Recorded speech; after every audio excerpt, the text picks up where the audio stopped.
Okay, so I'm going to start this first look at the game Urban Sprawl. It's a relatively new game by GMT. I kind of wanted to get it out onto the table because it is a relatively new game. Now, one thing though, I've had a major life change. My boxes are mainly gone. Oh my God, what? And my games, which used to be cluttered all over here, are now mostly gone as well. They've moved over into the cold room. It's a mess still, which is why I'm still playing in the living room. But I've kind of piled everything up in here. And I realize I'm at close to my limit. Of course, I have stuff still in my closet area as well. Hard to see everything there. But anyway, I thought I'd share that for those few who are, I don't know, following my life's journey. Alright, so let's look at this Urban Sprawl game though. And this, I have to apologize to the wargamers. I've been really neglecting both SPQR, which I'm still in the midst of, and really all my other war games, because I just haven't really been in the mood for them recently. I've been kind of keyed on to playing lighter, smaller games. Most of the war games aren't. I have whatever it is, Galactic Empires 4X or whatever, all ready to go. I read the rules and everything, and I just can't do it. Pushed through Axis Empires, at least the Total or Krieg part, and that definitely I'm not ready for yet. All right, so let's look at this one, where it's a game somewhat in the Euro tradition. You got your little wooden blocks, and you're trying to score your victory points by traveling around the board. If you make it around, you get another, whatever. And the theme in this game is going to be that of building a city and gaining prestige, and to a lesser extent wealth. That improves your prestige as well through the mechanisms. Think kind of SimCity here, I guess. Okay. And I kind of picked this up on a whim with the GMT sale. I probably should have picked up on Happy King Charles in the set I got, but I ended up getting this Labyrinth, which I really have questions about whether I'm going to like, and one that I definitely was going to get because it's cheap. Not Saratoga, also starts with an S, Savannah, from the Revolution series. Figure out any under 20 bucks brand new. I like that series, even if I don't really love paying 20 bucks for one scenario. Okay, so let's go into this game. Like I said, the objective here is basically to collect prestige by building buildings and holding offices. There's the mayor, that's the only position that's open at the beginning of the game, as well as collecting cash, which also provides some prestige. And the basic tools, components, whatever, that we have some really nice play money, very sturdy stuff. Makes me much happier than chips or flimsy play money. The initial setup is already almost completed. Each of the players in turn, starting with this first player, and I always go counterclockwise instead of clockwise just to confuse everyone, will be picking one of his blocks and putting it on one of these starting buildings. Now, these starting buildings are always the same every game. What's not always the same is the cards that are out, but there are some conditions that control what's going to show up, how these decks are composed. So each of the decks is pretty much, each of these decks is pretty much divided into three pieces.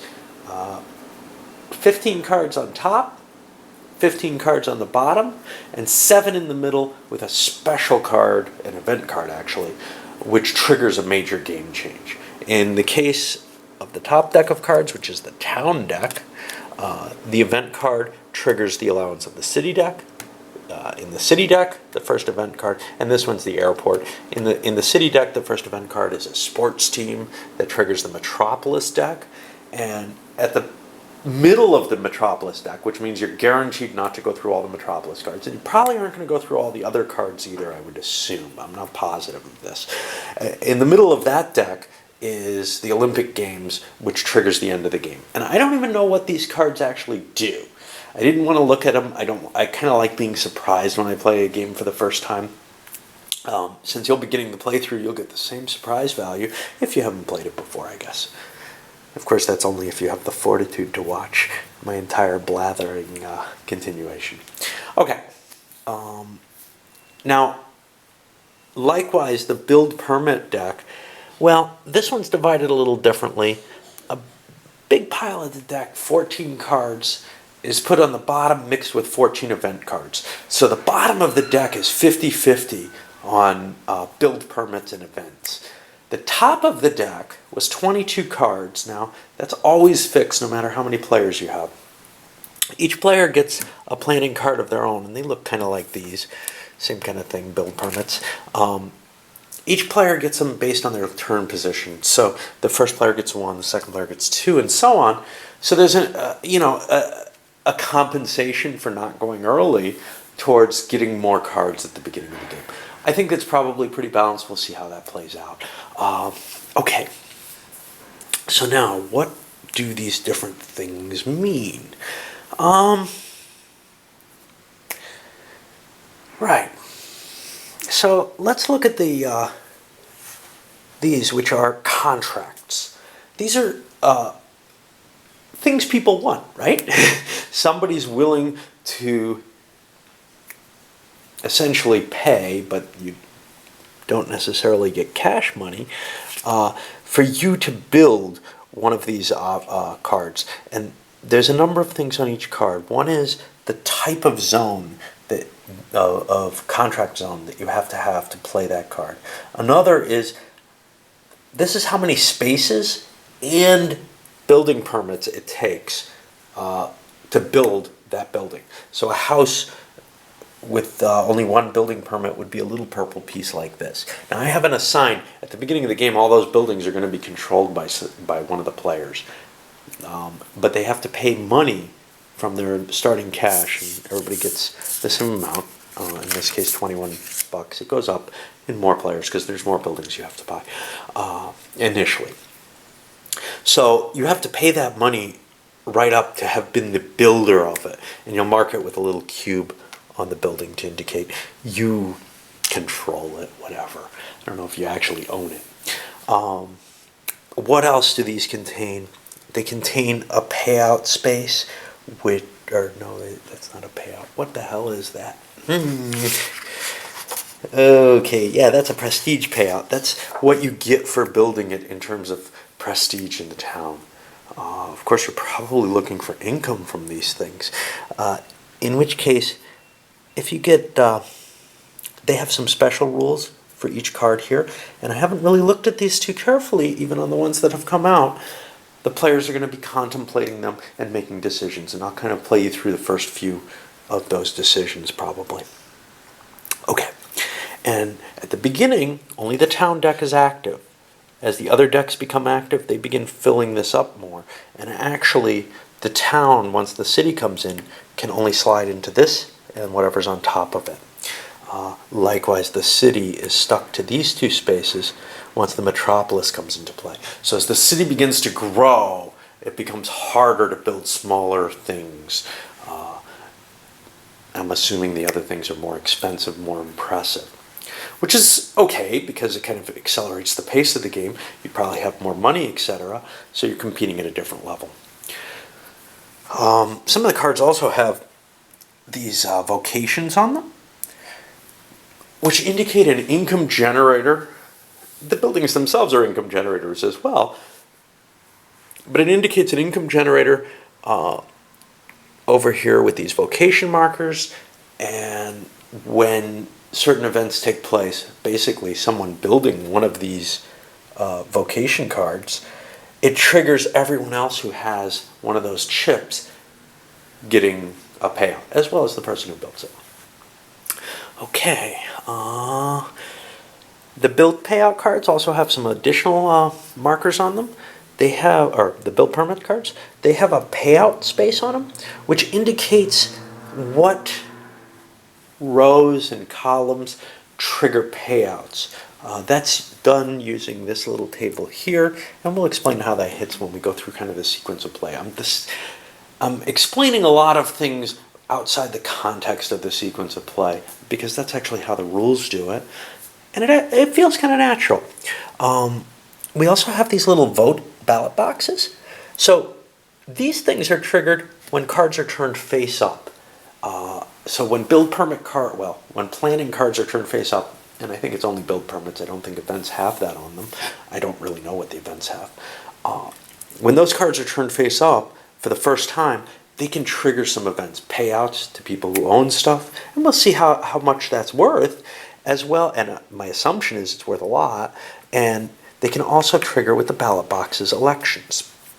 At the beginning of the game, only the mayor is available. He's not controlled. And via elections, he can be assigned to certain players. And then later, once we get to a city, all of the different positions are entered into elections. And then all the different spaces trigger elections as well. And finally, there's the contractor, which happens once the metropolis comes into play. And he has a special ability to demolish buildings. This is given at the end of each election at that point, once the metropolis is in play, to the person who has the least prestige, kind of a catch-up item. So if you're towards the bottom, you might want to be the very worst, right? Okay. Let's see what else we have. Okay, we have urban renewal cards. All 4 of these start the game in the discard pile. You can't use them in the early stage of the game, but once the build permits, they're called planning cards. There we go. Once the planning cards have run out, those will get shuffled in with them, and they allow you also to demolish buildings. And that allows you to build over current buildings. We'll see how that works in a moment. All right, I've spent a lot of time, but I'd like to go into all of this. So let's see some other factors here. All right, how about a player's turn? At the beginning of a player's turn, they get 6 action points. That's what they're going to spend to do things. And you'll see all of these cards have action points listed next to them. That's how much it costs to take that card, essentially. Now, you have 4 things you can do on your turn. The first is you can pick up build permit cards. These just go into your hand, and there doesn't seem to be a limit on how many you can hold. Maybe I'm mistaken about that.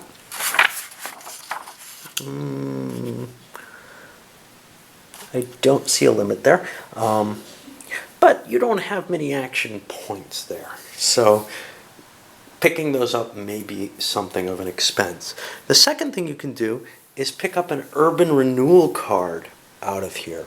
And that'll be in the same space as any other planning card. So it's kind of like buying a building permit. You're just getting an additional ability to knock down buildings with that. You can also build an available contract card. Now, if you want to do that, you take a card based on its action point cost, and that goes all the way over here to the deck, by the way. The top card on the deck has a cost as well. They don't want to waste any real estate on the board.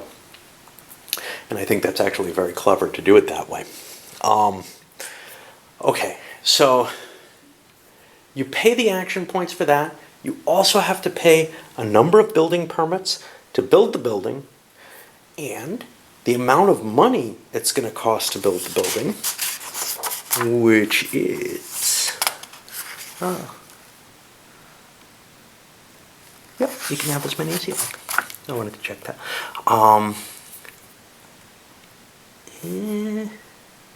The value of the block. How do you determine how much a block is worth? You add up all the rows, and whichever way you want to do it, rows and columns, the values in that. So at the beginning of the game, it's very cheap to say build over here. It only costs 1 from this direction and 1 from this direction. But later on, chips are going to be placed, some prestige chits, which are red, along this line, and then some wealth chits along this line. They all would take effect. So later, this would cost these two, plus whatever's here and whatever's here would be added in. So we have kind of an increasing value as those chits get played. And those chits get played, from what I can see from the contracts, they may also get played, though, due to events. And we don't know that yet. Okay. So, there's one other thing you can do on your turn. I'm missing something. At the start of your turn, before you start spending action points, you're allowed to do investments, which is to discard one of your build permits that you have in your hand and take an amount of money equal to the payout number that's listed on it. And you'll just get that cash in your hand. That's one of the uses of those payout numbers. Another one is when those cards come up, it triggers payouts on the board. I hope. Okay, so now we've done 3 of the different things you can spend action points on. The 4th one is to take an available contract and put it in your favor box. And that means you can build it. Nobody else is allowed to. You've already said, that's mine. It'll cost you 0 action points, but it costs you everything else that you'd have to pay to build it. There's some other restrictions to building that I haven't gone over yet. Notably, you have to build in spaces that you have room for. You have to stay within the confines of the street grid.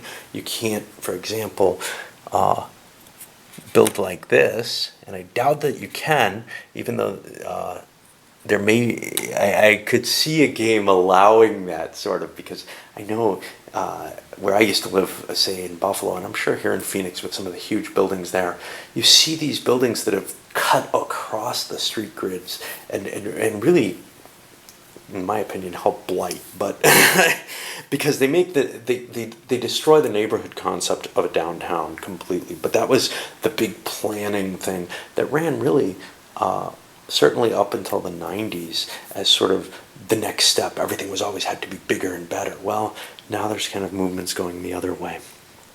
And I kind of would have liked to have seen that played out in this, just as a statement, actually. Because the game doesn't strike me as making the political statement you would expect with a name like Urban Sprawl. You want this to be a game about something that's happening ugly to our cities, and it really doesn't feel like it does.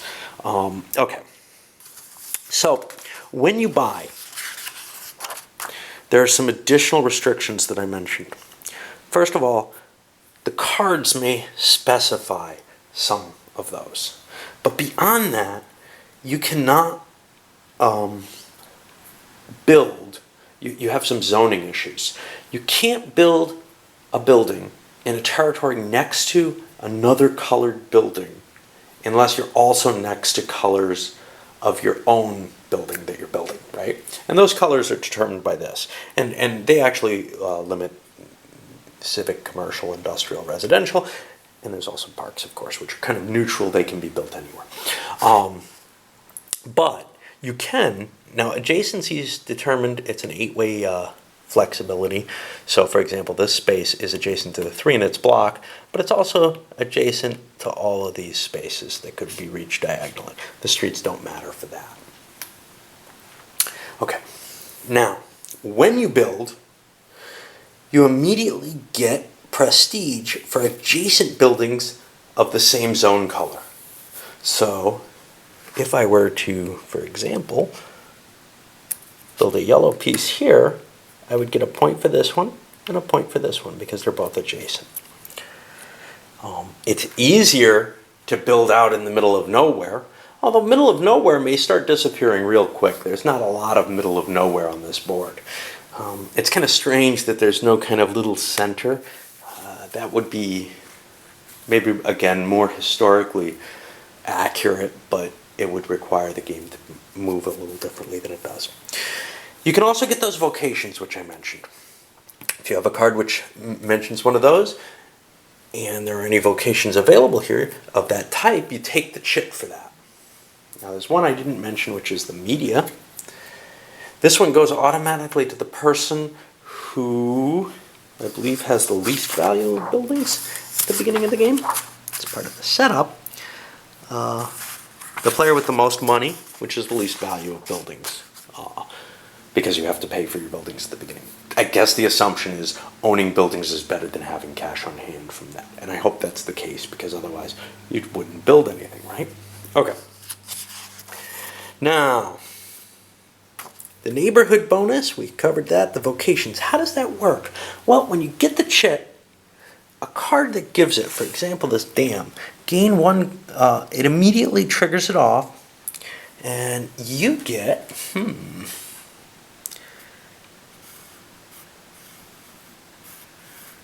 well, everybody having that vocation gets an amount of prestige or wealth for every vocation chit they have of that type equal to the value of that vocation.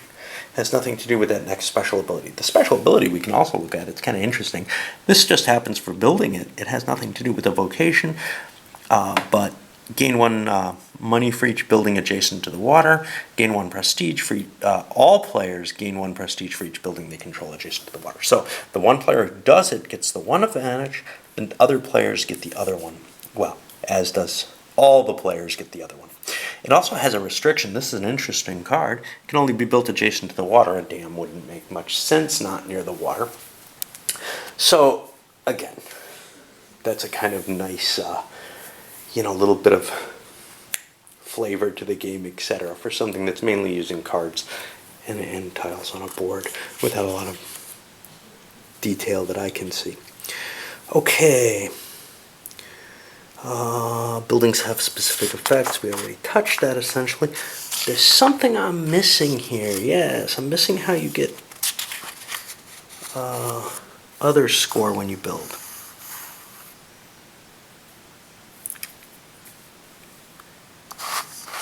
What does the other score do? Let's look at one of these cards. Prestige payout. Where does that come into play?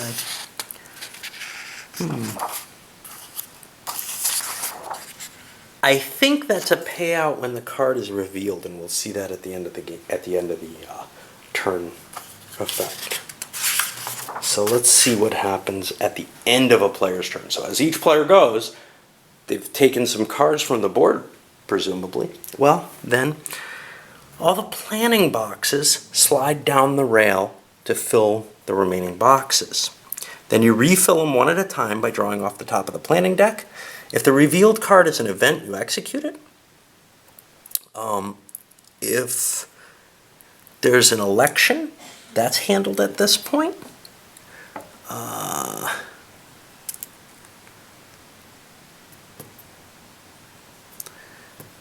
If it has a wealth payout, that is also handled at this point. How does a wealth payout work? Well, the wealth payout is going to have a number, and that number corresponds to a wealth number, which is either here or down here in the holding box, which will get placed either through events or maybe through buildings. We're not sure. There's also some movement capability for those. So now, if a wealth payout comes out, you look at this chart, and each player has a copy of this over on their payouts chart. There's what looks like a very good player aid. I haven't really looked at it too carefully, so we'll see how useful it is in play. But let's say it's the one valued one. Well, you'd look one value, and it says the person who has the most of those gets $1, and everyone else gets 0, right? Okay. Well, you'd look down the one row, and there are two buildings here. They each have, if two different players held them, they would tie for that $1, and it actually gets rounded down in that case. They share it, and it gets rounded down. Let's take a different example.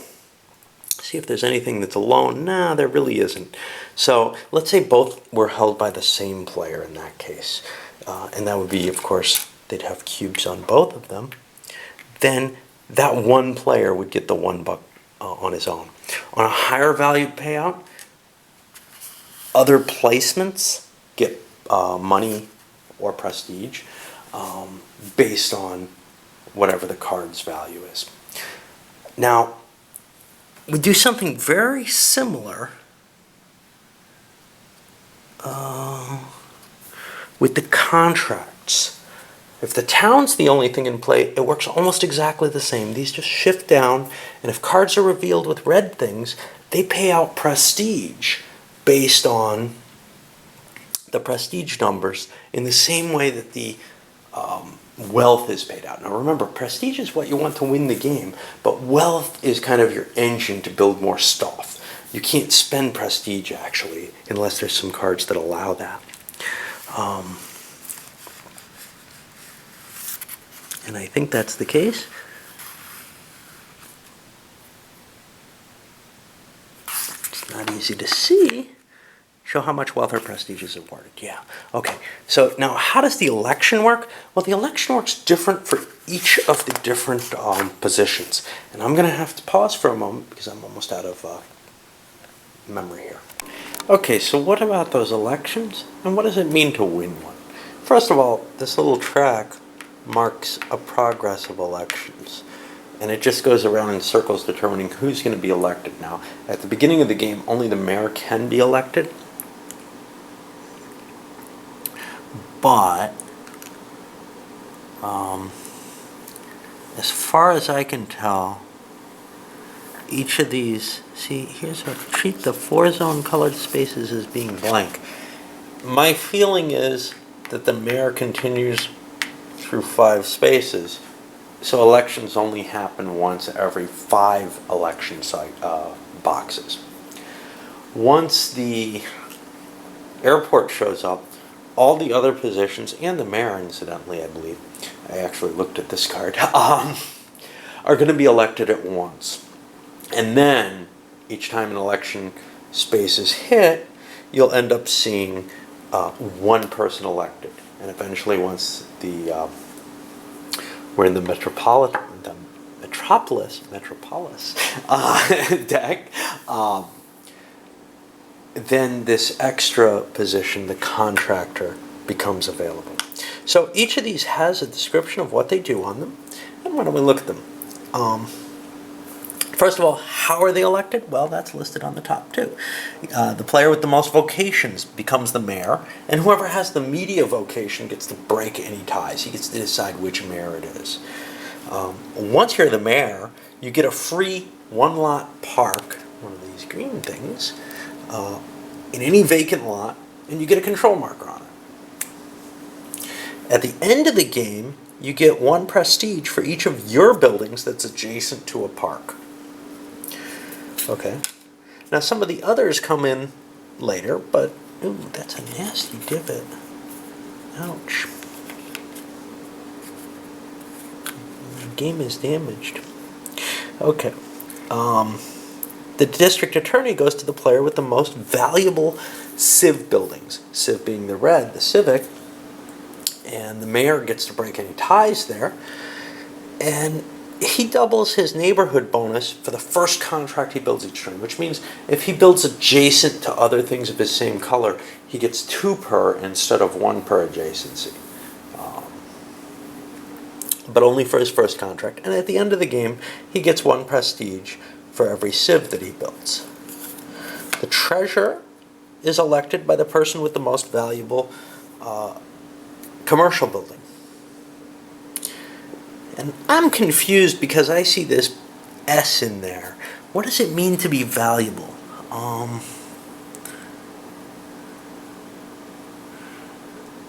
Let's see.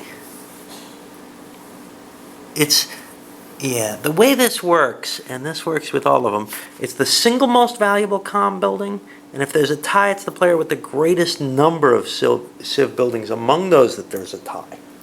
So it's not quite how it seems worded on there. Okay, and the comm works the same way, actually. And his bonus is each opponent at the start of your turn pays you $2 in your taxes. And at the end of the game, he gets a prestige for each commercial building in play. And it doesn't look like it matters who owns those, right? Yep. Okay, the police chief goes to the person with the most valuable residential building. Same situation? Yes. Single building, then greatest number of them, and then finally the tiebreaker goes to the treasury. Whenever you're scoring a vocation for the police chief, you get to take not only the prestige, but also the cash. Normally you have to choose one or the other. At the end of the game, he gets prestige for each residence in play. The union boss goes to the person with the most valuable industrial buildings. And I'm sure it works the same way. Yay, it does. It would suck if it didn't, wouldn't it? I'd never remember. The police chief breaks the ties. He gets 8 action points instead of the 6 that you normally get. And at the end of the game, he gets a point of prestige for each in industrial building in play. We've already touched the contractor. His base bonus is whenever he's building a contract, he can demolish buildings. And his buildings can't be demolished with the urban renewal card. That's a lot of power, actually. But remember, it goes to the person who's losing the game at that point. Okay, events. Well, events are very specific. And again, like the, and I may not have mentioned this, but like the building effects, the events also go from top to bottom. You do one at a time in it. So for example, this one, the player with the media gains a couple bonuses, and then the treasurer has this ability to, say, remove a control marker for any one comm in play. Now, removing, what does that mean? I don't know. Buildings can become uncontrolled, apparently. Cool. There probably is ways of taking control of uncontrolled buildings then. So, we've seen the advantages of these positions. They have some slight advantages to help you as the game is progressing, and then at the end of the game, they have a little victory point boost for the player who can hold that position at that point. The urban renewal card we've already talked about. Basically, if you discard an urban renewal card, or if you have the contractor, you can demolish buildings that already exists. The zoning restrictions go away for those buildings. It's as if they weren't there, because they won't be. The new building has to be at least as big as each building demolished, and it has to occupy all the spaces that the demolished buildings occupy. Now, I'm not sure both of those needed to be stated. It seems like the second one is sufficient. It's possible for a new building to demolish 2 or more buildings simultaneously, and the contractor can't have his buildings removed by urban renewal. And it just comes off the board. The player gets his cube back, the building goes back in the piles, somebody else can build it later, same person can build it later, but you've gotten rid of somebody's ability there to score points off that building when the scoring cards come up. So how do you win the game? Okay, well, first of all, the game ends immediately when the Olympic card comes up, the Olympic Games. As soon as it happens, the game stops, and then we do a final payout on every single one of the prestige rows, the red ones, right? So everybody gets prestige. Money's not going to matter here, so don't worry about that. You also get 1 prestige for every $10 you have in hand. Okay, money would have mattered there, but you don't get any. You get prestige based on your politician's bonuses, and then the winner's whoever has the most prestige. If there's a tie, it's the person with the most wealth out of the tied players. Got to be careful with there. And if that too is tied, hey, a couple people won or whatever. Maybe everybody won. That would be really cool. Reminds me of the time in 1830 where I won by $1. Okay, so I'm going to load this up, and then we're going to come back and take a look at how the play actually takes place. I'll look in some detail at the early stages of the game and probably end up backing away as we go deeper and deeper into the game and just capturing snapshots of interesting events and position as we go. All right.